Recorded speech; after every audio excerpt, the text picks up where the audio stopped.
I had so many like not angry funny. texts ready to send to you. Like, what in God's name gives you the right to make me cry my own tears?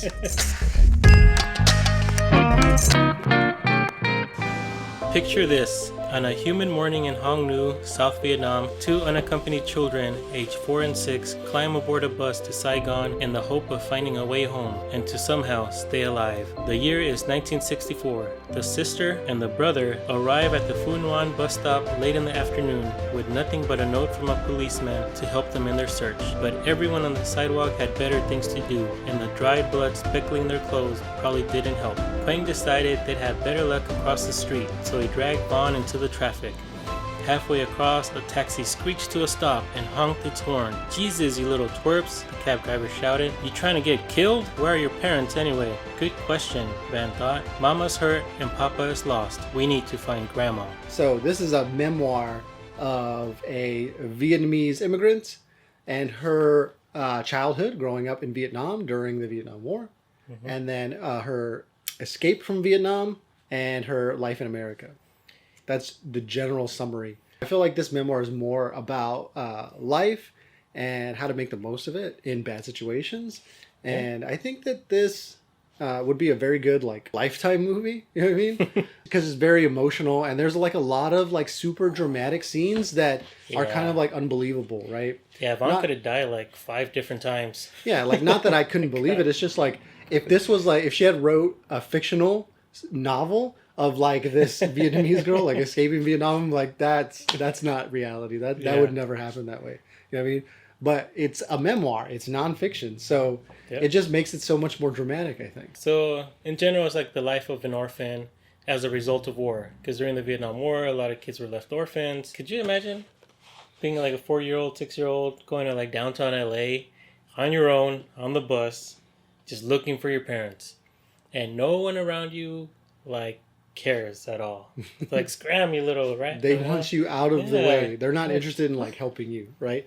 But luckily in this moment, she finds a cab driver with a heart, let's call him, and he like helps them find her grandmother.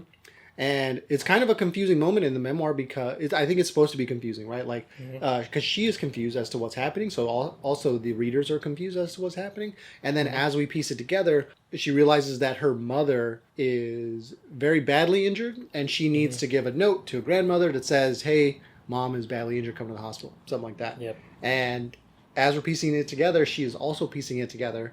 And the entire scene and like mystery as it's being resolved is very emotional.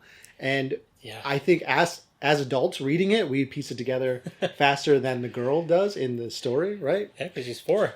And we're just like heartbroken because we know that eventually she's going to realize what's going on with her mother. And it's all very sad. And I'm like, why is Abel making me read these sad memoirs? Jesus. So he told me, he was like, "Hey, read this memoir about this Vietnamese immigrant," right? And I'm like, dude, I don't want to read this. Like, what is this? It's like super emotional. I don't even know this person. He's like, "No, really, you're going to like it." And I was like, "You're a liar, but let me try it." And I think about like a quarter of the way through, I was like, man, this is like surprisingly very good. I was surprised at how much I was going to like it. I've read a lot of memoirs. I've read a lot of memoirs of famous people. I've also read a lot of memoirs about non-famous people, just like average Joes. And most of the time it is terrible. And most of the time it's terrible because they have nothing to say. Nothing interesting happened to them. I'm like, you don't need to write a memoir, man. You need to write a short story about how you think your life is terrible, but it really is fine. And in this case, there is actually a lot that she has to share with people, and a lot unfolds in her life simply from like age 4 to like 12. There's so much going on. Where I was battling acne and a cracking voice, she was battling soldiers in the street and gangsters in the Philippines. There's such a complete like black and white between our lives here in America and the life she had in Vietnam. Yes. We laugh about it because it's super dark. And if you can't laugh about it, you got to cry. So it's one of those two options. I choose to laugh because it is pretty dark. She was an M&M merchant for a while at a young age. Yeah, that was super smart too. Like Yeah. she got some M&Ms, right? Doled them out, sold them to kids. So entrepreneurial spirit right off the Early bat. on. Yeah, it's just crazy. Constant moving, constant changes in life, changes in schools, or just trying to get to school was like a struggle, right? Yeah. So, we read the back of the book and we know kind of how she ends up, right? Yeah. So throughout the story, she's constantly saying how she's in and out of school. And I'm like, how is she going to get this education? She needs to be the person she's going to be. And I'm like constantly worried, even though I kind of know how like it's going to end, right? But she makes it work in the most dire of situations. And I think I'm continuously impressed with how she makes it work. And it really just talks about like how people in life make things work, right? Like things often look terrible, but as long as you're motivated and willing to work through these problems, you can make it out and you can make something of yourself. Yeah, and she had these thoughts at a really young age where I was just worried about not presenting in front of class or not getting, I don't know, bugged by my brother or whatever. You're saying that you were not worried about being hung by ropes by your aunt. Correct. Yeah, it's dark. A lot of different choices, a lot of changes in just destiny, and like she could have ended up in many places. She could have ended up on the ground. She could have ended up married, stayed back in Vietnam.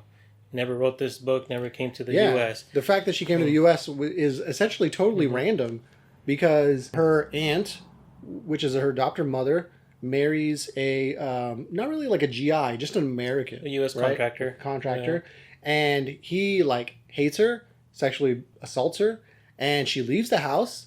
And she doesn't plan on ever coming back, but the day that she ends, not the day, I mean, she comes back by, again, surprising twist events that put her back in the house. And then at that moment, they have to escape the country, right? So it's all very random in the way that she ends up in America. But I suppose you could also say that that's like destiny, right? Because once she shows up in America, she meets the man of her dreams that she marries. And damn you for making me read this book, because she meets this man, and I think Retha should have read this book, really. It's like a super emotional book she is like best suited for. But she meets the man of her dreams, and I'm like, oh, perfect, happy ending. I should have ended the story right there and stopped reading. More things happen. But unfortunately, life goes on, and things don't turn out the way you plan them to. We're not going to spoil it, but it's just constant struggle, constant changes. I'm not going to spoil it, but I was very angry with Abel by like three-fourths of this way through this memoir. Man.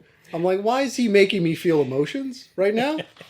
Yeah, you get everything. Like it's, of course, life of an orphan. I had so many like angry texts ready to send to you. Like, what in God's name gives you the right to make me cry my own tears? Yeah, it's you get angry, you get sad, there's funny moments. There's a bunch of U-turns and there's so many crazy things that happens to her, and what's surprising is like you can imagine these things happening to a person throughout their life, right? Where most of this book is not even about her entire life, really. It's really just about like those few years that she spends, in Vietnam and the Philippines. That's the bulk of this story. I suppose when she does come to America, like her life gets a lot quieter because things in America are supposedly a lot quieter, right? Where Vietnam seems to be pretty wild during that time. Yeah, because we read a lot of books, we've seen a lot of movies about the Vietnam War, which is just the typical North-South. It's always soldiers in Vietnam. We don't really get to hear stories about the civilians. The civilians and how their lives were impacted.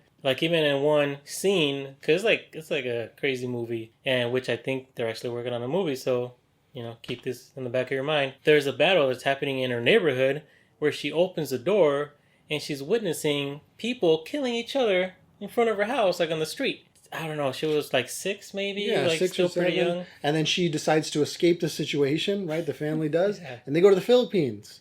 Better life. They start a restaurant. It's all very nice. And again, what happens? There was like a mob hit on some politicians, I think. Right in front of her. Back to Vietnam.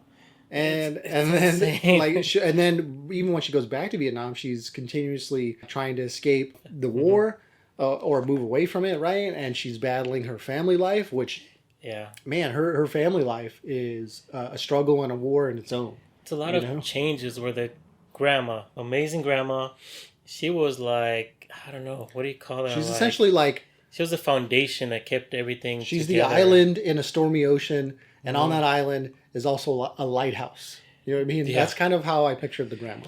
Yeah, and just the family life, like you mentioned, just constant changes. Like so and so is going to take care of you now. Things change next month. So and so is taking care of you now. Your brother's going there. You're going here. That changes again.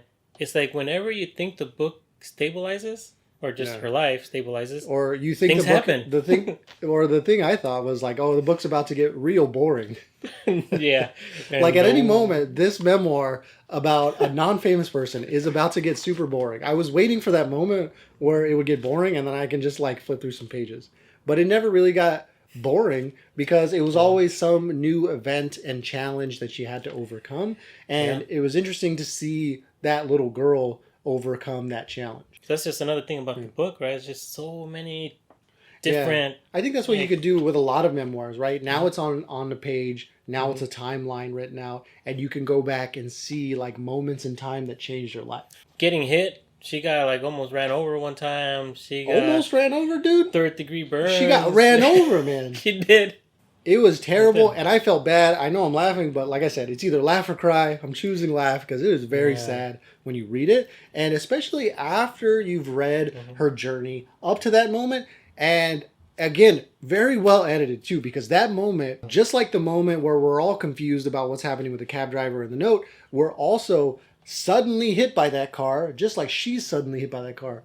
We are not told that it's ever going to happen until the second moment that it actually happens. Yeah. And such fantastic editing in this story to also allow the readers to experience that moment in some small way by not prefacing it, leading up to it, and also hitting us with that car as it hit her, right? So, and it like ratchets up the moment. It ratchets up like the confusion. I'm sure she was confused in that moment when she got hit by the car. What was that? I was confused too. I'm like, did this really just happen? Yeah, because she's just like on the street, right? Going home or doing something random. It's like, okay, she's on her way somewhere, then BAM!